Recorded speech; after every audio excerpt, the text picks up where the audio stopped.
आप सभी, उम्मीद है आप लोग बिल्कुल बढ़िया होंगे, स्वस्थ होंगे, मस्त होंगे। तो प्यारे बच्चों, आज का आपका एग्जाम कैसा गया एक बार आप लोग फटाफट से बता दीजिए। प्यारे बच्चों, देखा जाए तो पिछले साल की अपेक्षा बहुत ही अच्छा एग्जाम गया है। बाबू, हमारा पढ़ाया हुआ 35 क्वेश्चन लड़ा हुआ है, विथ प्रूफ हम आपको दिखाएंगे। जितने सारे बच्चे किए होंगे, जितने सारे बच्चे हमसे पढ़े होंगे, वो पूरा का पूरा ऑब्जेक्टिव क्वेश्चन बाबू बना चुके होंगे। ठीक है, तो जितने भी सारे बच्चे हैं फटाफट से शेयर कर दीजिए। हम आपको बताने वाले हैं एक एक आंसर की 100% सही, और आप इसे मिला लीजिएगा। ठीक है, जितने भी सारे बच्चे हैं मिला लीजिएगा। जितने भी सारे बच्चे पढ़े होंगे ना मुझसे, वो पूरा 100% की सही करके आए होंगे, एक एक क्वेश्चन का सोल्यूशन देंगे। तो चलिए प्यारे बच्चों, अगर आप लोग चैनल पे पहली बार आए हैं तो बाबू क्या करना है, चैनल को सब्सक्राइब करके बेल आइकन को प्रेस करके ऑल पे, और लाइक नहीं किए हैं लाइक कर दीजिएगा फटाफट से। आंसर सेट कोड अलग हो सकता है लेकिन मिलाते चलिएगा। देखिए क्वेश्चन क्या है कि निम्नलिखित में से कौन सा सही जोड़ा। क्या इसको हमने नहीं पढ़ाया? हमने पढ़ाया प्यारे बच्चों कि ये क्या है, हमारा डीएनए है। ठीक है, तो डीएनए में हमने क्या कहा था कि ये एडेनिन के साथ थाइमिन जो जुड़ा होता है, double hydrogen bond, with proof आप लोग पढ़े होंगे। लेकिन साइटोसिन के साथ ग्वानिन ट्रिपल हाइड्रोजन बॉन्ड के साथ जुड़ा होगा। तो बाबू यहाँ पे ग्वानिन से थाइमिन जुड़ता है? बोलेंगे नहीं। बोलेंगे तो बाबू सही आंसर आपने क्या मारा, साइटोसिन से ग्वानिन। क्या हमने ये नहीं पढ़ाया? कई बार पढ़ाया हुआ, हजारों बार आपको पढ़ा चुके हैं। तो ये तो हमारा पढ़ाया हुआ है, ये सही कर लिए हैं आप लोग। Very good. चलिए, तो बाबू आपको पता है ना कि एडेनिन के साथ थाइमिन डबल हाइड्रोजन बॉन्ड, और साइटोसिन के साथ ग्वानिन ट्रिपल हाइड्रोजन बॉन्ड। पहला क्वेश्चन कंफर्म। आगे बढ़ जाइए अगला, कि निम्नलिखित में से कौन सा घुलनशील है, किसमें एंटीकोडोन पाया जाता है? कौन बाबू यहाँ पे किसकी संरचना त्रिपेड़ी होती है? क्या हमने ये नहीं पढ़ाया? बिल्कुल बोलिएगा, पढ़ाया हुआ था। कि निम्नलिखित में से कौन घुलनशील आरएनए है, किसमें बाबू, क्या किसको हम लोग ट्रांसफर आरएनए कहते हैं, किसकी संरचना जो होती है बाबू ये त्रिपेड़ी होती है, और किसमें 3 क्षारकों का क्रम पाया जाता है जो घुलनशील होता है, एंटीकोडोन कहते हैं। तो आप बोलेंगे बाबू टीआरएनए, ट्रांसफर आरएनए। तो ट्रांसफर आरएनए आपने मारा होगा 100%, टीआरएनए टीआरएनए। वेरी गुड, ये भी कंफर्म हो गया आपका। वाह वाह चेला, वाह वाह। आगे बढ़ जाइए कि निम्नलिखित में से किस बंधन से, क्या यार ये भी क्वेश्चन आप लोग बोल रहे हैं कि नहीं बना, हमको तो दुख हो रहा है कि हम पढ़ाए क्यों आपको। जवाब से नहीं नहीं बना। देखिए निम्नलिखित में से किस बंधन से, यहां पे याद रखना है कि डीएनए के न्यूक्लियोटाइड बंधे होते हैं। बाबू ये डीएनए है हमारा, ये क्या है, डीएनए है। अब डीएनए में कौन सा बंधन होता है? तो आप बोलेंगे गुरुदेव कि ये तो हाइड्रोजन बंधन से बड़ा होता है ना, जिसमें एडिनिन हमने क्या कहा, थाइमिन से डबल हाइड्रोजन बॉन्ड, और साइटोसिन ग्वानिन से ट्रिपल हाइड्रोजन बॉन्ड। तो क्या बाबू ये बना आपका? बाबू बोलिएगा कि इसमें कौन सा बॉन्ड होगा, हाइड्रोजन बॉन्ड होगा। देखिए तीनों के तीनों क्वेश्चन लड़ा है कि नहीं, तीनों के तीनों क्वेश्चन लड़ा है ना, 100% लड़ेगा बाबू यहाँ पे। बाकी तो फिजिक्स केमिस्ट्री अभी बाकी है। अगला क्वेश्चन आ जी, अगला क्वेश्चन। अब ये भी क्वेश्चन आप बोल दीजिए कि नहीं पढ़ा है, कि कौन समृद्धि अंग है। और समृद्धि अंग किसे कहते हैं? तो असमजात अंग को कहते हैं। असमजात अंग क्या होता है? कि जिसकी संरचना भिन्न भिन्न और कार्य समान हो। बार बार पढ़ाए हैं कि पक्षियों तथा तितलियों का डायना जो होता है बाबू देखने में अलग अलग है, शारीरिक संरचना अलग है, लेकिन कार्य इसका समान होता है। तो आपने इसका भी आंसर प्यारे लाल सही कर दिया होगा। वाह वाह वाह, वेरी गुड। तो ये भी हमारा क्या हो गया, सही आंसर हो गया। वाह, बहुत अच्छा क्वेश्चन पूछा गया है। भले ही प्यारे बच्चों कुछ यहाँ पे बाबू देखिए, चौथा लगातार 5वां नंबर मेरा पढ़ाया हुआ, लगातार 5वां नंबर भी क्वेश्चन मेरा पढ़ाया हुआ, कि निम्नलिखित में से किसके द्वारा जलकुंभी में परागण होता है? बाबू हाइड्रिला में जल परागण, हाइड्रिला में जल परागण। लेकिन जलकुंभी में हमने क्या बताया था, कमल में कीट परागण। बाबू जब हम डिस्कस कर रहे थे तो हमने क्या कहा था कि जलकुंभी में क्या होगा, तो जलकुंभी में होता है प्यारे बच्चों, क्या होता है, तो आपको बताया था वायु और कीट दोनों होता है ना। कमल में कीट होता है ओनली, है ना। तो यहां पे क्या करिएगा कि जलकुंभी में क्या होगा, तो जल द्वारा, तो हाइड्रिला में होगा, ये गलत आंसर। क्या होगा, वायु और कीट द्वारा, यानी हवा और कीट द्वारा क्या होता है, तो प्यारे बच्चों हमारा क्या होता है, जलकुंभी में परागण होता है। इसे बंगाल का आतंक भी कहा जाता है। तो बाबू क्या आपने डी ऑप्शन मारा है, ऑप्शन मारा है? मारा है तो बिल्कुल सही, बहुत बढ़िया, thank you so much sir, welcome Babu welcome. लगातार 5वां क्वेश्चन लड़ा हुआ है मेरा पढ़ाया हुआ। अगला देख लीजिए, अगला। अब देखिए क्वेश्चन है कि निम्नलिखित में से कौन नर तथा मादा पुष्प एक ही पौधे में पाया जाता है? उभयलिंगी पूछा गया है। तो एक बार हम ट्रांसजेनिक के बारे में पढ़ा रहे थे आपको, तो हमने बताया था कि जो खीरा होता है ये क्या होता है, मादा पुष्प यहाँ पे क्या होता है, और एक ही पौधे में पाए जाते हैं। तो इसको डिस्कस में हमने कराया था, तो क्या हो जाएगा, खीरा हमारा राइट आंसर हो जाएगा। अगला क्वेश्चन है कि निम्नलिखित निम्नलिखित में से किस ग्रह पर जीवन संभव? अब ये भी इस सबसे बाबू पांचवा छठा का क्वेश्चन है, किस ग्रह पे जीवन संभव है? तो मंगल ग्रह पे आपको पता है ना कि मंगल ग्रह पे जीवन उमन संभव है, तो ये क्या आपसे नहीं बना होगा? तो मंगल ग्रह पे जीवन संभव है बाबू। बनाना कितना है हमको? 35 ही बनाना है, जिसमें लगातार हमने क्या किया? 7 क्वेश्चन को कर दिया सही। ठीक है, तो ये तो बिल्कुल अच्छी बात है। अगला क्वेश्चन आज अगला अभी देखते चले कि या देखिए यहाँ पे देखिए इस क्वेश्चन को हमने डिस्कस में कैसे लिया था बाबू? हॉर्टिकल्चर, अर्बोरिकल्चर, फ्लोरिकल्चर, यहाँ पे सारी चीजें एपीकल्चर मतलब पीसी कल्चर, सारे के सारे क्वेश्चन को हमने डिस्कस किया था कि अगर रेशम कीट पूछे प्यारे बच्चों सेरीकल्चर हो जाएगा। यहाँ पे याद रखना है कि बाबू फूल क्या होता है बाबू? यहाँ पे याद रखना है कि फूल को क्या कहते हैं बाबू? फ्लोरिकल्चर। फूल को फ्लोरिकल्चर, और फल को हम लोग क्या कहते हैं? तो बाबू पोमोली कल्चर कहते हैं। याद रखना है क्या हो जाएगा? पोमिली कल्चर हो जाएगा। फल के अध्ययन को क्या कहते हैं? पोमोली कल्चर। ये सब तो पढ़ा चुके हैं ना। रेशम को सेरीकल्चर हो जाएगा, फूल का फ्लोरिकल्चर, तो बचा यहाँ पे क्या? पोमिली कल्चर किसका होगा? तो फल का हो जाएगा। तो देखिए कितना इजी क्वेश्चन है यार। क्या किए हैं आप लोग? बढ़िया से कर क्या है ना? पहले बताइए, बढ़िया से कर क्या है ना? निम्नलिखित में से कौन सा यहाँ पे याद रखना है कि पारिस्थितिक तंत्र में जैविक घटक है? बाबू कल ही के क्लास में शाम में बताया था कि जैविक घटक कौन सा होता है? उत्पाद। उत्पाद क्या होता है? घास उस जो होता है जैविक घटक होता है। बाबू आपको पता है ना, सूर्य का प्रकाश, वायु, जल नहीं है बाबू। उत्पाद जो होता है जैविक घटक, कल के क्लास में हमने कराया हुआ था। वाह वाह वाह, मजा आ गया आपकी बार। निम्नलिखित में से कौन सा समुद्री मछली थी बाबू? समुद्री मछली भी हमने डिस्कस कराया, मॉडल पेपर का क्वेश्चन है ना? मॉडल पेपर ऑफिशियल का कि निम्नलिखित में से कौन सा समुद्री मछली है? तो हिल्सा। हिल्सा इसको डिस्कस किया गया था। हिल्सा हिल्सा बाबू, जो भी बच्चे हमसे पढ़े होंगे ना आज गर्दा उड़ा के आ चुके होंगे 100%। आगे बढ़ जाइए, अगला निम्नलिखित में से कौन सा कैनून का स्रोत है? इसको हमने नहीं पढ़ाया प्यारे बच्चों कि यहाँ पे कैनून का स्रोत क्या होता है। तो कैनून का स्रोत क्या होता है प्यारे बच्चों? तो ये होता है क्या? सिनकोना होता है। तो सिनकोना आप लोग मार दीजिएगा, 11 का क्या हो जाएगा? सिनकोना हमारा राइट आंसर हो जाएगा। चलिए आगे बढ़ जाइए, अगला अगला क्वेश्चन है यहाँ पे। ये देखिए कि यहाँ पे ये भी क्वेश्चन नहीं पढ़ाया बाबू, उससे मतलब नहीं है। 35 हमने लड़ा दिए, 35 प्लस लड़ाया हुआ है आपके सामने निश्चित है कि आप देखिए कष्टीय यहाँ पे आरोही लताएं कहाँ पे पाई जाती है? तो कष्टीय आरोही लताएं ये कहाँ पे पाई जाती है? उष्ण कटिबंधीय वन मतलब ये वर्षा वन में ये पाई जाती है। तो ये आप लोग याद रखिएगा। चलिए अगला सेट कोड भी लाएंगे, जिस भी बच्चे को चाहिए वो कमेंट करेगा उसके लिए लाएंगे। अगला क्वेश्चन है यहाँ पे कि निम्नलिखित में से किसका प्रयोग फसलीय पौधा के उत्परिवर्तन में? बाबू याद रखिएगा बहुत दिन पहले यानी 20 दिन पहले जब हम आपका सेट करा रहे थे तो उसमें यह क्वेश्चन था, और हमने क्या पढ़ाया था कि निम्नलिखित में से किसका प्रयोग फसलीय पौधे के उत्परिवर्तन में किया जाता है? तो गामा रे।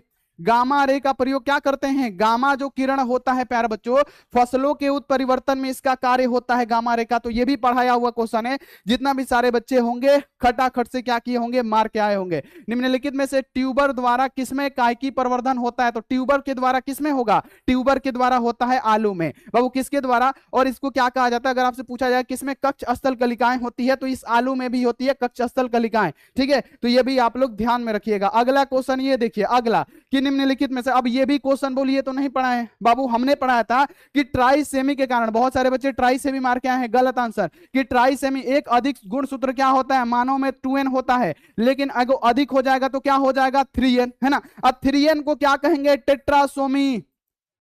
3n को क्या कहेंगे? टेट्रासोमी। तो बाबू क्या आपने टेट्रासोमी मारा हुआ है बाबू? ट्राइसेमी के कारण तो क्या होता है? एक गुण सूत्र अधिक हो जाता है, डाउन सिंड्रोम होता है, क्लाइनफिल्टर सिंड्रोम होता है। लेकिन अगर क्वेश्चन पूछे कि निम्नलिखित में से किस में गुण सूत्र का एक अतिरिक्त जोड़ा पाया जाता है, तो गुण सूत्र हमारा 2n, उसमें एक जोड़ दीजिए अधिक, तो कितना हो जाएगा? 3 गो गुण सूत्र। और 3 गो गुण सूत्र को हम लोग क्या कहते हैं? टेट्रासोमिक। बाबू मारे हैं? ऐसे ही लड़ेगा मेरे प्यारे लाडलो, क्यों टेंशन में है? टेंशन मत लीजिए आप लोग, सिर्फ देखते चलिए, फिजिक्स केमिस्ट्री में पूरा गर्दा गर्दा उड़ जाएगा। अगला क्वेश्चन है कि निम्नलिखित में से किस विधि द्वारा कैंसर कोशिकाओं को विभाजित? बाबू कैंसर कोशिकाएं, हेला कोशिकाएं। कैंसर कोशिकाएं कौन होती है? हमने पढ़ाया हेला कोशिकाएं। और हेला कोशिकाएं क्या होती है? तो मियोटिस यानी समसूत्री विभाजन में होता है। क्या यार ये भी आपसे नहीं बना है? इतना इजी क्वेश्चन है ना, ये भी आपने क्या किया? बना दिया। बहुत अच्छा बात है। आगे बढ़ जाइए, अगला ये देखिए प्रारंभिक कूट। हमने 100% बोला था कि ये क्वेश्चन रहेगा। कौन समापन कूट है, कौन प्रारंभिक कूट है? प्रोटीन संश्लेषण के लिए समापन कूट, प्रारंभिक कूट क्या होता है? AUG होता है। अब बाबू GUA, अब अब यहाँ पे क्या है? UGA। तो यहाँ पे प्रारंभिक, यहाँ पे क्या हो जाएगा? आरंभिक कोडोन क्या हो जाएगा? AUG। क्या हो जाएगा? फटाफट से मारिए। Very good. भी मुझे जाने ना दिया। देखिए हम बाबू हाथ जोड़ के ना आपसे विनती किए थे आप लोगों से, एक दूगो बच्चा बोल रहा था कि फेंके फेंके, हाथ जोड़ के ना हम विनती किए थे, इतना मेहनत से पढ़ाए थे कि 9:01 के बाद जाइएगा तो आपको एंट्री नहीं मिलेगा। देखिए एक बच्चा का एग्जाम छूट गया। तो इसीलिए बोलते हैं कि ऐसा मत करिए बाबू प्लीज, ठीक है, ऐसा मत करिए बाबू। आगे बढ़ जाइए अगला, कि यहाँ पे देख लीजिए कि बायोलॉजी शब्द के प्रतिपादन, अरे बाप रे, ये इतना छोटा क्वेश्चन कि बायोलॉजी शब्द किसने दिया? अरस्तु ने। भ्रूण विज्ञान के जनक कौन है? अरस्तु है। मानव भ्रूण विज्ञान के जनक अगर आपसे पूछा जाएगा कि भारतीय भ्रूण विज्ञान के जनक पंचानन महेश्वरी है। यहाँ पे आधुनिक मानव भ्रूण विज्ञान के जनक कौन है? तो बाबू आप याद रखिएगा वन वेयर। तो ये सारे चीज डिस्कस है ना, तो बाबू आपको पता होना चाहिए अरस्तु। अरस्तु इज द राइट आंसर। देखिए कैसे क्वेश्चन लड़ा हुआ, मात्र 35 ही ना बनाना है। अब देखिए क्वेश्चन है कि यहाँ पे निम्नलिखित में से पॉली क्रांति, ये पढ़ाए नहीं थे लेकिन आप सभी बच्चों को पता होगा जो पॉली क्रांति था, ये जो श्वेत क्रांति है उसके दूध से, मतलब उसका दूध कहा जाता है, मतलब श्वेत क्रांति दूध से संबंधित है। लेकिन बाबू अगर आपसे पूछा जाएगा पॉली क्रांति, तो ये सरसों औरसों से है, यानी क्या हो जाएगा? तिलहन से ये क्या होगा? संबंधित होगा। तिलहन से संबंधित क्या है? तो बाबू याद रखना है कि पॉली, पीली क्रांति, पीली पीली पीली क्रांति किससे हो जाएगा? तिलहन। तिलहन में सरसों और हो जाती।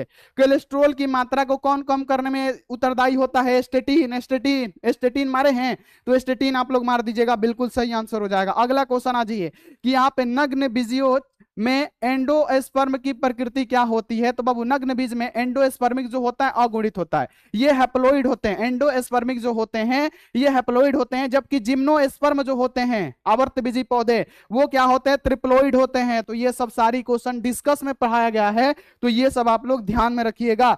आगे बढ़ जाइए अगला। अगला क्वेश्चन आपके सामने कि निम्नलिखित में से कौन सा, यहाँ आप देखिए तनाव यानी तनाव हार्मोन है, यानी स्ट्रेस हार्मोन है। तो बाबू हमने आपको पढ़ाया था कि स्ट्रेस हार्मोन कौन सा होता है, ये हमने पढ़ाया था कि किसके द्वारा स्रावित होता है। तो अंडाशय से बाबू हमारा जो स्ट्रेस हार्मोन है वो स्रावित होता है, यानी ये कौन सा हो जाएगा? तो यहाँ पे एबिसिसिक एसिड हो जाएगा। तो ये आप लोग क्लियर रखिएगा, तो ये हमारा बिल्कुल सही आंसर। अगला क्वेश्चन है, ये देखिए निम्नलिखित में से ओजोन परत हेतु सबसे ज्यादा हानिकारक कौन सा है? हानिकारक बाबू SO2 भी होता है ना, लेकिन इसका 80% होगा तब अम्लीय वर्षा होगा, इसका 80% होगा तब। लेकिन सबसे ज्यादा क्या होता है? CFC, यानी जो फ्रियोन होगा ना बाबू, सबसे ज्यादा फ्रियोन फ्रियोन फ्रियोन पढ़ाया गया क्वेश्चन है। चला कहां थे आप लोग कि सबसे ज्यादा हानिकारक कौन है? फ्रियोन है सबसे ज्यादा। बायोलॉजी में अगर किसी का क्वेश्चन लड़ा है तो मेरा लड़ा हुआ है, ये आप लोग याद रखिएगा। चले फिजिक्स में तो पूरा लड़ा देंगे बाबू, ये तो हम इसमें हमको तो शक था।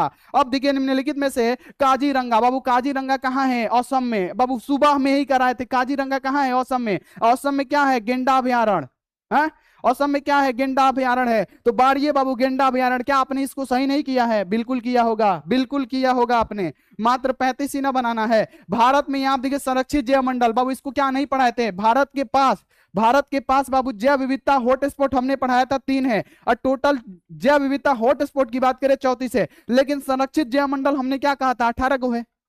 संरक्षित जैव मंडल भारत में कितना गो है? 18 गो है। पढ़ाया हुआ क्वेश्चन है, तो ये भी आप लोग ध्यान में रखिएगा। आगे बढ़ जाइए अगला क्वेश्चन। अगला क्वेश्चन है कि निम्नलिखित में से कौन सा नाइट्रोजन का स्थिरीकरण करता है? बाबू ये क्या? यहाँ पे हमने आपको पढ़ाया था एना बेना नॉन स्टॉक, याद रखिएगा। 4 गो जो ऑप्शन था, 3 गो, जिसमें तीनों के तीनों हमने क्या किया था? इनमें से सही मारा था। एना बेना, नॉन स्टॉक और क्या था? राइजोबियम। ये नाइट्रोजन स्थिरीकरण के लिए काफी ज्यादा महत्व भूमिका निभाता है। तो बाबू इसमें एना बेना है ना, तो एना बेना मारिए, बिल्कुल एना बेना इज द राइट आंसर। एना बेना इज द राइट आंसर। बहुत बढ़िया, वाह वाह मेरे चेला वाह। अगला क्वेश्चन आ जी। अगला है यहाँ पे कि क्राई, यहाँ पे देखिए टॉक्सिन का कार्य क्या होता है?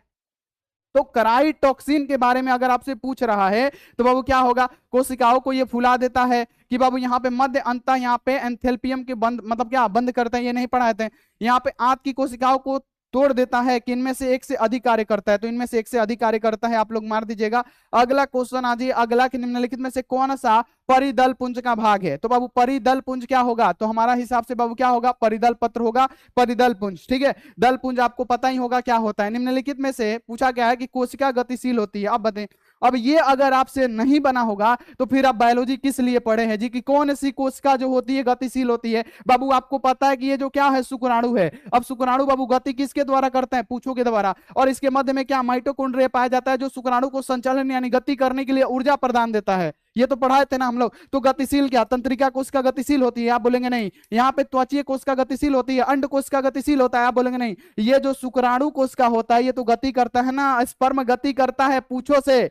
और इसके मतलब शीर्ष भाग में क्या पाया जाता है? एक्रोसोम, जो टोपीनुमा संरचना होती है। सारा का सारा यहाँ पे वेरी गुड। वेरी गुड, बहुत बढ़िया, वेरी गुड, वाह वाह वाह वाह वाह वाह। आगे बढ़ जाइए, अगला अगला क्वेश्चन है यहाँ पे कि निम्न में से कौन सा लिंग संलग्न गुण है। बाबू लिंग संलग्न गुण कौन सा है? तो बाबू हमारे हिसाब से जो होगा ना, वर्णता में तो होता ही है, लोगी जो होता है ना, लाल और हरे की पहचान नहीं कर पाता है, ये लिंग गुण, लिंग संलग्न गुण है। और बाबू अगर आपसे पूछा जाएगा कि सिकल सेल जो एनीमिया है, जो ऑटोमोस संबंधित रोग होता है, तो ये भी होता है, यानी हमारे हिसाब से डी वाला ऑप्शन होगा। ठीक है, तो ये आप लोग क्लियर रखिएगा। आगे बढ़ जाइए, अगला अगला क्वेश्चन आपके सामने, कि निम्नलिखित में से कौन सा जीवित जीवाश्म है? तो बाबू जीवित जीवाश्म जो होता है कौन होता है? तो लेटीमेरिया जो होता है हमारा जीवित जीवाश्म होता है। ये हमने नहीं पढ़ाया था, खुल के बोलेंगे जिसको पढ़ाया था, जिसको नहीं पढ़ाया था। अब ये बताइए कि जब जीवन की उत्पत्ति हुई थी प्यारे बच्चों, तो जीवन के स्टेनले मिलर प्रयोग में जब जीवन की उत्पत्ति के बारे में बताया गया था, तो उसमें किस चीज का अभाव था? तो जैसे जैसे हमारी पृथ्वी ठंडी होती गई प्यारे बच्चों, वैसे वैसे हमारे ओजोन परत अनक अनक मतलब क्या अनेक प्रकार की गैसें यहाँ पे बनती गई। लेकिन उस समय भी क्या था? ऑक्सीजन का अभाव था। पढ़ाए थे ना कि हमारे वायुमंडल में किस चीज का अभाव था? तो आपने बताया था ऑक्सीजन का अभाव था। तो अब यही तो पूछा गया है कि गैस पृथ्वी के प्रारंभिक काल में नहीं था, तो क्या नहीं था? ऑक्सीजन नहीं था ना। देखिए कितना अच्छा क्वेश्चन है, ऑक्सीजन नहीं था, ऑक्सीजन की अभाव था। तो ये आप लोग क्लियर रखिएगा। आगे बढ़िए कि निम्नलिखित में से किसके द्वारा, अब यहाँ पे आभासी विकास प्रदर्शित करता है, तो यहाँ पे आभासी विकास इसको छोड़ दीजिए, है ना, आभासी विकास को छोड़ दीजिए। अगला है कि निम्नलिखित में से कौन सा, यहाँ आप देखिए एक्वाटिज्म का उदाहरण है। तो एक्वाटिज्म का उदाहरण कौन सा हो जाएगा? तो घुंघराले बाल हो जाएगा, लंबे हाथ हो जाएगा, बच्चे के जन्म के समय पूंछ, ये क्या होता है? एक्वाटिज्म का उदाहरण होता है इनमें से सभी। चलिए आगे बढ़ जाइए, अगला अगला है यहाँ पे कि निम्नलिखित में से किसके द्वारा विकासशील शुक्राणु को पोषण। अब बताइए, अब ये भी आपको नहीं पता होगा कि शुक्राणु को पोषण कौन सा देता है। सुबह में ही तो पढ़ाए थे, सर्टोली कोशिकाएं क्या करती है ना, सर्टोली कोशिकाएं बाबू क्या करती है? सर्टोली कोशिकाएं निम्नलिखित में से किसके द्वारा विकसित शुक्राणु को पोषण प्रदान होता है? बाबू शुक्राणु कोशिकाएं किसको, मतलब याद रखना है कि जो विकासशील शुक्राणु है इसको पोषण कौन प्रदान करता है? तो सर्टोली कोशिकाएं करती है। तो सर्टोली कोशिकाएं राइट आंसर हो जाएगा। या अगला क्वेश्चन आ जाइए, अगला क्वेश्चन है कि निम्नलिखित में से किसमें म्यूट्रॉन, यहाँ पे सिस्ट्रॉन और यहाँ पे केरोन पद क्या प्रतिपादित किया? तो बाबू इसको प्रतिपादित करने वाले थे यहाँ पे एस बेंजर, है ना, एस बेंजर जो थे इन्होंने प्रतिपादित किया था। क्लियर रखिएगा। अगला के निम्नलिखित में से कौन सा पारिस्थितिक तंत्र में एक से अधिक पोषक स्तर पर मतलब रह सकता है? तो एक से अधिक पोषक स्तर पर बाबू कौन रख सकता है? तो हमारे हिसाब से बाबू मछली रख सकती है। तो 38 का आप लोग क्या मारिएगा? 38 का क्या मारिएगा बाबू? 38 का आप लोग डी मछली ही मारिएगा, बिल्कुल सही होगा। अगला क्वेश्चन आ जाइए, अगला क्वेश्चन है कि नारियल के मध्य भित्ति की प्रवृत्ति क्या होती है? तो बाबू नारियल में होता है ना बाबू, नारियल की मध्य भित्ति, मध्य भित्ति पूछा गया। नारियल में तरल एवं गुद्देदार पदार्थ जो होता है वो भ्रूणपोष होता है, लेकिन मध्य फल भित्ति क्या होती है बाबू? रेशेदार होती है। नारियल में तरल एवं गुद्देदार पदार्थ क्या होता है? मध्य फल भित्ति। लेकिन पूछा जाएगा कि यहाँ पे इसकी प्रवृत्ति क्या होती है? तो बाबू ये रेशेदार प्रवृत्ति का होता है। तो मारिएगा क्या बाबू? मारिएगा बी वाला ऑप्शन। चलिए आगे बढ़ जाइए, अगला 35 ही बनाना था। चलिए निम्नलिखित में से पुमंग निर्माण, यानी पुमंग क्या होते हैं? पुमंग जो होता है बाबू, पुष्प का पुरुष जननांग होता है बाबू, क्या होता है? मेल जननांग होता है, जिसे क्या कहते हैं? पुंकेसर। देखिए इतना इजी क्वेश्चन है कि निम्नलिखित में से पुमंगों का निर्माण किसमें होता है? पुंकेसर। अब पुंकेसर क्या होता है प्यारे बच्चों? ये तो वतिकरा जो होता है ना प्यारे बच्चों, ये तो गलत आंसर हो जाएगा, तो मादा में हो जाएगा ना वतिकरा, तो यहाँ पे ये गलत आंसर हो जाएगा, स्टाइल जिसको कहते हैं। तो पुमंग का निर्माण कौन करता है बाबू? तो पुमंग का निर्माण एक ही करेगा, जिसका नाम क्या है बाबू? पुंकेसर है। तो ये आप लोग क्लियर रख लीजिएगा। मिलाते चलिए, आगे बढ़ जाइए। अगला कि अगला क्वेश्चन है कि मनुष्य में सहलग्न समूह की संख्या कितनी होती है? बाबू सहलग्न समूह हमारे होते हैं 23। सहलग्न समूह कितने होते हैं प्यारे बच्चों? तो आप बताएंगे कि प्यारे बच्चों 23 होते हैं। क्लियर रख लीजिएगा। चलिए आगे बढ़ जाइए, अगला कि निम्नलिखित गुणसूत्रों में मूल संख्या को दर्शाता है। तो मूल संख्या कौन है बाबू? तो ये हमारा हैप्लॉइड हो गया। अब 2n रहेगा, 2n रहेगा तो क्या हो जाएगा? डिप्लॉइड हो जाएगा। 3n रहेगा तो क्या होगा? ट्रिप्लॉइड हो जाएगा, है ना। तो यहाँ पे आपको याद रखना है कि बहुत सारे जब रहेंगे तो क्या हो जाएगा बाबू? यहाँ पे क्या होता है, उसको हम लोग क्या कहते हैं? बहुत सारे पॉलीप्लॉइड हो जाएगा। तो बाबू यही पूछा है कि निम्न में से कौन सा गुणसूत्रों की मूल संख्या को दर्शाता है? तो मूल तो यही ना है, अगर n है तो हैप्लॉइड, और 2n है तो डिप्लॉइड, अगर 3n हो तो क्या हो जाएगा? ट्रिप्लॉइड। यानी क्या हो जाएगा? n दर्शाता है। तो क्या आपने n नहीं मारा बाबू? थोड़ा सा तो दिमाग चाहिए था, थोड़ा सा तो दिमाग चाहिए था, थोड़ा सा तो दिमाग चाहिए था प्यारे बच्चे, थोड़ा सा तो दिमाग चाहिए था। आगे बढ़ जाइए, अगला अगला क्वेश्चन है कि निम्नलिखित में से किस पद का प्रयोग किसी निश्चित क्षेत्र में पाई जाने वाले जनसंख्या हेतु किया जाता है? तो जनसंख्या के लिए क्या किया जाता है प्यारे बच्चों? किसका प्रयोग? तो यहाँ पे प्रकृति, विदेशी, यहाँ पे महामारी। तो किस पद का प्रयोग किसी निश्चित क्षेत्र में पाए जाने वाली जनसंख्या हेतु करते हैं, तो जनसंख्या हेतु प्रकृति का उपयोग किया जाता है ना। 43 का बताइए, प्रकृति का उपयोग होता है ना जनसंख्या हेतु, है ना, कि स्थानीय का? नहीं नहीं, यहाँ पे किसी पाद का प्रयोग, यानी किसका प्रयोग यहाँ पे? निश्चित क्षेत्र में, तो क्षेत्र में तो स्थानीय हो जाएगा, स्थानीय क्षेत्र में इसका प्रयोग किया जाता है, ठीक है, स्थानीय क्षेत्र में इसका प्रयोग किया जाता है, ये आप लोग याद रखिएगा। अगला क्वेश्चन आज, ये क्या हमने नहीं पढ़ाया, जाके आप लोग शाम वाला क्वेश्चन देखिए, आज वाला, कि निम्नलिखित में से कौन सा सहप्रभाविता F2 संतति के लिए? बाबू हमने क्या पढ़ाया था कि अगर फिनोटोप रहे, जीनोटोप अनुपात पूछे तो फिनोटोप अनुपात हमने 3:1 पढ़ाया। जीनोटोप में अगर हमने पूछा था बाबू कि यहाँ पे, अगर यहाँ पे कोडोमिनेंस में पूछे तो आपको क्या मारना है? 1:2:1। ये पूरा 100% लड़ा हुआ है, आपको तो बाबू किसे भी सही कर देना चाहिए, इतना बाबू पढ़ाया हुआ लड़ा फिर भी। अगला ये देखिए, क्या इसको हमने नहीं पढ़ाया कि निम्नलिखित में से कौन सा डीएनए आरएनए के निर्माण में संबंधित है? कौन डीएनए से आरएनए बनाता है? तो डीएनए से प्यारे बच्चों हमने आपको ये बताया था कि डीएनए से एमआरएनए का बनना, एमआरएनए का बनना ये कहलाता है ट्रांसक्रिप्शन। ट्रांसक्रिप्शन कहलाता है, तो ट्रांसक्रिप्शन क्या आपने नहीं मारा बाबू? इतना तो लड़ा हुआ है जी, अब क्या होगा जी आप लोग का? वाह वाह, आज तो मजा आ गया। चलिए वेरी गुड, आगे बढ़ जाइए। अगला अगला क्वेश्चन है कि निम्नलिखित में से कौन सा मलेरिया रोग है? बाबू मलेरिया, मलेरिया कौन? मादा एनोफिलीज मच्छर के काटने से होता है। स्पोरोजोइटस पढ़ाए थे, स्पोरोजोइटस है कहीं पे बाबू? यहाँ पे याद रखना है, क्या हो जाएगा? प्लाज्मोडियम के कारण। निम्नलिखित में से यहाँ पे मलेरिया रोग जनक कौन है? तो बाबू प्लाज्मोडियम, प्लाज्मोडियम। हाथी पाव, हाथी पाव के लिए हमने क्या कहा था? वुचेरिया। याद रखिएगा, हाथी पांव के लिए क्या कहा था बाबू? फुल पांव के लिए क्या कहा था? वुचेरिया कहा था। लेकिन हमने क्या कहा था कि मलेरिया के लिए क्या हो जाएगा? प्लाज्मोडियम। बाबू 2024 की अपेक्षा ना बहुत अच्छा क्वेश्चन है, बहुत अच्छा क्वेश्चन है, ठीक है। अगला क्वेश्चन 47 नंबर है, इसका आप लोग राइट आंसर बताइए फटाफट से। क्वेश्चन है कि निम्नलिखित में से किसके द्वारा सर्वाधिक सौर ऊर्जा अवशोषित कर सकते हैं? तो जो सौर ऊर्जा को अवशोषित कौन करता है? तो पेड़ पौधे करते हैं। कौन करते हैं? पेड़ पौधे करते हैं। तो हम लोग क्या करेंगे? पेड़ रोपण नहीं, हम लोग फसल उगाकर, फसल उगाकर, बहुत सारे संख्या में फसल उगते हैं ना, तो ये क्या करते हैं? सौर ऊर्जा को अपने में अवशोषित करेंगे। अब एक जगह पे कोई एक ही ना पेड़ लगाएंगे, हम लोग सबसे ज्यादा बोला गया है, तो सर्वाधिक फसल उगा के हम लोग कर सकते हैं। थोड़ा सा बस दिमाग लगाना था, आंसर आपके सामने बन जाता। अगला, निम्नलिखित में से कौन सा तत्व क्लोरीन के, यहाँ पे याद रखना है कि पोर्मिफ्रिन के मध्य में होता है? तो बाबू याद रखना है कि क्लोरोफिल, क्लोरोफिल में क्या? मैग्नीशियम, है ना। क्लोरोफिल में क्या पाया जाता है जी? मैग्नीशियम। देखिए तो कितना इजी क्वेश्चन है। क्लोरोफिल में क्या पाया जाता है जी? मैग्नीशियम। तांबा पाया जाएगा? आप बोलेंगे नहीं, क्लोरोफिल में क्या पाया जाएगा जी? मैग्नीशियम। तो मारिए ना मैग्नीशियम, इसमें कौन सा संदेह है जी? इतना इजी क्वेश्चन है। 35 क्वेश्चन तो एक बुढ़बा को पढ़ा बना देता है यार। आप लोग क्या किए हैं? गजब का काम करनामा करके आ गए हैं। 42 को सही है गुरुजी।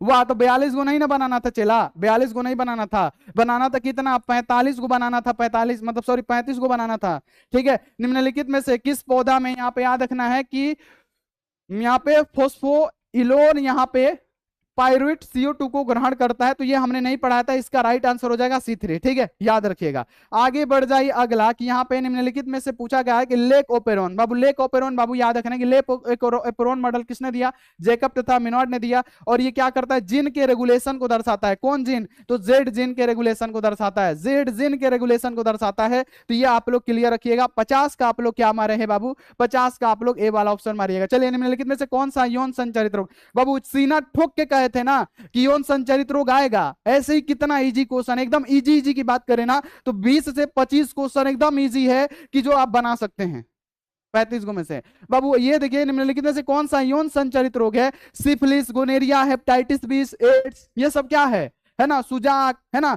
ये सब क्या होता है? यौन संचारित रोग। तो देखिए यहाँ पे सिफिलिस हमारा यौन संचारित रोग, गोनेरिया यौन संचारित रोग, तो हमारा क्या हो जाएगा? ए और बी दोनों। क्या इसको आपने नहीं मारा? बिल्कुल मारा होगा, बिल्कुल मारा होगा। आगे बढ़ जाइए। अगला अगला क्वेश्चन है कि निम्नलिखित में से किस स्तर पर भ्रूण स्थानांतरण फिलोपियन नलिका में किया जाता है? तो फिलोपियन नलिका में क्या होता है? 8 कोशिकीय भ्रूण में होता है, 8 कोशिकीय भ्रूण में होता है। ये आप लोग मेरे प्यारे लाडलो राइट आंसर करके आए होंगे। अब देखिए क्वेश्चन है कि निम्नलिखित में से कौन मानव जनसंख्या के यहाँ पे वैज्ञानिक अध्ययन को दर्शाता है? तो बाबू याद रखना है कि मानव जनसंख्या को कौन दर्शाएगा बाबू? यहाँ पे जनसंख्या की दर्शाएगा, है ना, जनसंख्या की दर्शाएगा जी। एक बार 53 का बताइए राइट आंसर क्या होगा? बिल्कुल बाबू यही तो होगा ना।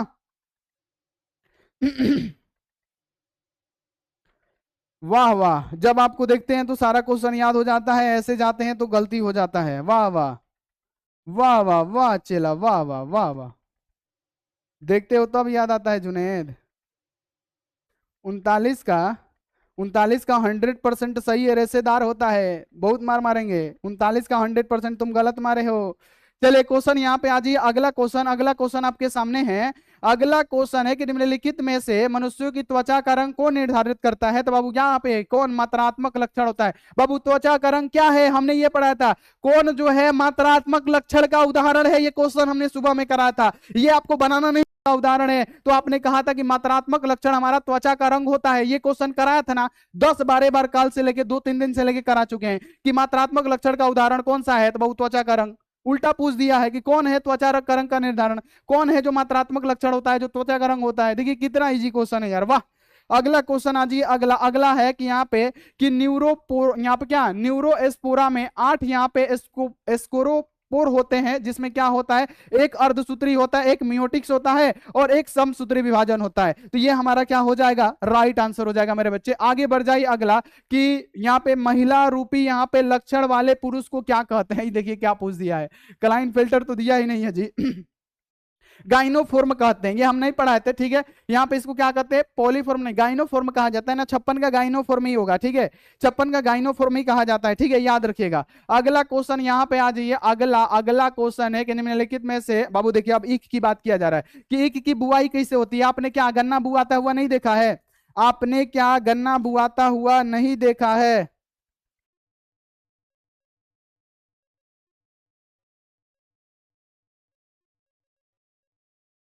कौन है पगलाया हुआ है जी? मारो तो इसको, भागो चटकनी आके। चलिए आप देखिए निम्नलिखित में से यहाँ पे किसके द्वारा ईख, तो बाबू आपको पता होगा कि मान लीजिए ईख होता है, तो ईख में जो जड़ होता है ना, इसमें से आंख निकली हुई होती है। ये मान लीजिए क्या है, हमारा ईख है, जिसमें क्या होता है, इस प्रकार से होता है। तो ईख को क्या किया जाता है, यहाँ से काट दिया जाता है और इसी को क्या किया जाता है, जमीन के अंदर बोया जाता है। यानी तने के टुकड़े को क्या किया जाता है, बोया जाता है, तो ईख होता है। इतना इजी क्वेश्चन है जी, वाह वाह वाह वाह वाह। आगे बढ़ जाइए। अगला क्वेश्चन है कि निम्नलिखित में से SO2 प्रदूषण को प्रभावित करता है। बाबू SO2 प्रदूषण को कौन प्रभावित करता है? तो बाबू याद रखना, माइटोकॉन्ड्रिया करता है, माइटोकॉन्ड्रिया, गोल्जी का बॉडीज नहीं, ये आपको ध्यान में रखना। अगला क्वेश्चन आ जाइए कि निम्नलिखित में से कौन जन्म से लेकर मृत्यु, अब ये देखिए 1 नंबर चैप्टर का क्वेश्चन है बाबू, 1 ही नंबर चैप्टर का क्वेश्चन है कि किसी जीव के प्रकृति मृत्यु से लेके, मतलब प्रकृति जन्म से लेकर, किसी जीव के जन्म से लेके, किसी भी जीव के जन्म से लेके जब तक उसकी प्रकृति मृत्यु नहीं हो जाती तब तक की अवस्था को हमने क्या कहा था, लाइफ स्पेन।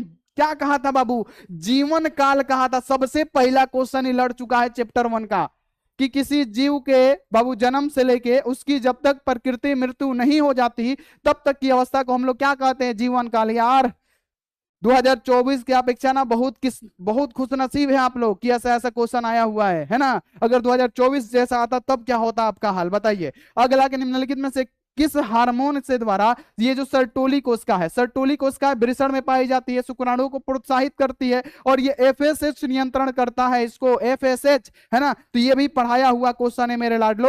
अगला क्वेश्चन है आपका कि निम्नलिखित में से कौन यहाँ पे अपरा से होकर गुजर सकती है? तो बाबू अपरा से होकर कौन गुजरेगी? तो बाबू यहाँ पे याद रखना है कि अपरा से होकर मातृ प्रतिरक्षा गुजरेगी। तो ये आप लोग याद रखिएगा। अगला क्वेश्चन आ जी। अगला क्वेश्चन कि निम्नलिखित में से ये क्या क्वेश्चन हम नहीं पढ़ा था कि धीरे धीरे जब अब क्या होता है, परिवर्तन होता है तो उत्परिवर्तन दिखता है। यानी क्या होता है, विकास का अर्थ क्या होता है, धीरे धीरे होने वाले परिवर्तन जो कुछ समय बाद हमको दिखलाई दे। यानी याद रखिएगा कि नई प्रजातियों के निर्माण में महत्वपूर्ण कारक क्या है बाबू, हमने क्या पढ़ाया था, उत्परिवर्तन, 1000 बार पढ़ाया था। देखिए कितना इजी क्वेश्चन है यार, 35 तो आराम से बना देते होते आप लोग। अगला कि निम्नलिखित में से किससे, यहाँ पे याद रखना है कि किसके वीवर को यहाँ पे याद रखना है कि ब्लास्टोपर के नाम से जाना जाता है। तो बाबू हमने पढ़ा था कि ग्लेस्ट्रुला को क्या कहते हैं, बाबू याद रखिएगा, जाके वीडियो देखिएगा। ग्लेस्ट्रुला में एक छेद होता है, उसको क्या कहते हैं, ग्लेस्ट्रुला में एक छिद्र होता है ना, यानी रंध्र होता है, जिसे हम लोग ब्लास्टोपर कहते हैं। आज ही पढ़ाए थे, ऐसे हम पढ़ाए थे कि ग्लेस्ट्रुला में एक छिद्र होता है जिसको हम लोग ब्लास्टोपर कहते हैं। तो ग्लेस्ट्रुला में क्या होगा, ब्लास्टोपर हो जाएगा। ग्लेस्ट्रुला में क्या होगा, ब्लास्टोपर। तो इंग्लिश भी तो देख लिए होते, कंद यहाँ पे क्या हो जाएगा, दुख हो जाएगा। ग्लेस्ट्रुला बाबू पढ़ाए थे ना, वेरी गुड, वाह वाह। अगला क्वेश्चन आ जी। अगला क्वेश्चन कि मैंग्रोव वन, ये पढ़ाए थे बाबू। मैंग्रोव वन सबसे ज्यादा कहाँ पाया जाता है? तो बाबू याद रखना है कि ये पाया जाता है सुंदरवन, जो कि कहाँ पे है, पश्चिम बंगाल में। सुंदरवन में सबसे ज्यादा पाए जाने वाला कौन सा पौधा होता है? Mangrove one. तो बाबू याद रखना है कहाँ पे? तो सुंदर वन में। देखिए तो वाह, गजब का क्वेश्चन। अगला क्वेश्चन आ जी, अगला क्वेश्चन आपके सामने है। अगला क्वेश्चन है कि निम्नलिखित में से द्वितीय अनुक्रमण कहाँ होता है? तो द्वितीय अनुक्रमण जो होता है प्यारे बच्चों कहाँ पे होता है? तो द्वितीय अनुक्रमण कहाँ से होता है? उखड़ते हुए वन में होता है। तो उजड़ते हुए वन मार दीजिएगा, यहाँ पे क्या हो जाएगा? 65 का मेरे प्यारे लाडलो राइट आंसर हो जाएगा। ये आप लोग याद रखिएगा। चलिए आगे बढ़ जाइए। अगला अगला निम्नलिखित में से कौन सा जैव उत्कृष्ट गैस है? तो जैव उत्कृष्ट यहाँ पे उर्वरक, सॉरी जैव उत्कृष्ट उर्वरक, तो उर्वरक कौन सा होगा जी? जैव उत्कृष्ट उर्वरक कौन सा हो जाएगा? मार्सिलिया हो जाएगा। जैव उत्कृष्ट उर्वरक मार्सिलिया हो जाएगा जी। ना ना ना, ओ हो, एजोला है ही तो क्या है? जैव उर्वरक बाबू क्या? एजोला, एजोला नॉन स्टॉक है ना, ये सब हमने आपको पढ़ाया था। चलिए आगे बढ़ जाइए। अगला कि यहाँ पे अगला क्वेश्चन आपके सामने है, यहाँ पे कि निम्नलिखित में से किस मनुष्य के विकास में महत्वपूर्ण यहाँ पे क्या प्रवृत्ति होती है? यानी मनुष्य, निम्नलिखित में से कौन मनुष्य के विकास में महत्वपूर्ण प्रवृत्ति होती है? तो बाबू इनमें से सभी हो जाएगा। क्या हो जाएगा? सीधा मुद्रा, यहाँ पे द्वैंतुत्र दृष्टि, बढ़ती हुई कपाल क्षमता। ठीक है, तो ये सब आप लोग ध्यान में रखिएगा। निम्नलिखित में से किस प्रकार का प्रजनन अमीबा में अनुकूल परिस्थिति में होता है? तो बाबू अमीबा में क्या होता है एक बार बताइए तो।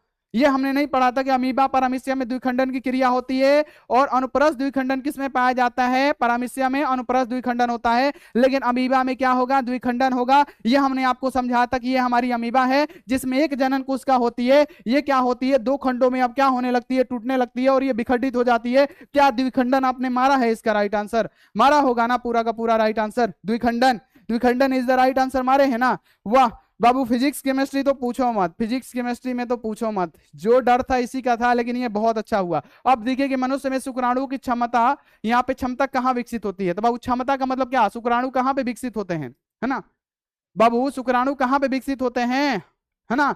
तो अधिवृषण में परिपक्व होते हैं। अधिवृषण कहीं दिया हुआ है? नहीं दिया हुआ है। तो वृषण क्या हो जाएगा? वृषण में क्या होंगे प्यारे बच्चों? इनकी क्या होती है? शुक्राणु की क्षमता विकसित होती है वृषण में, है ना? तो वृषण आप लोगों ने मारा होगा पूरा का पूरा। अगला क्वेश्चन के निम्नलिखित में से किसके द्वारा जुड़वा भाइयों का विकास होता है? तो दो युग्मज द्वारा क्या होता है? जुड़वा भाइयों का विकास होता है। तो प्यारे बच्चों ये था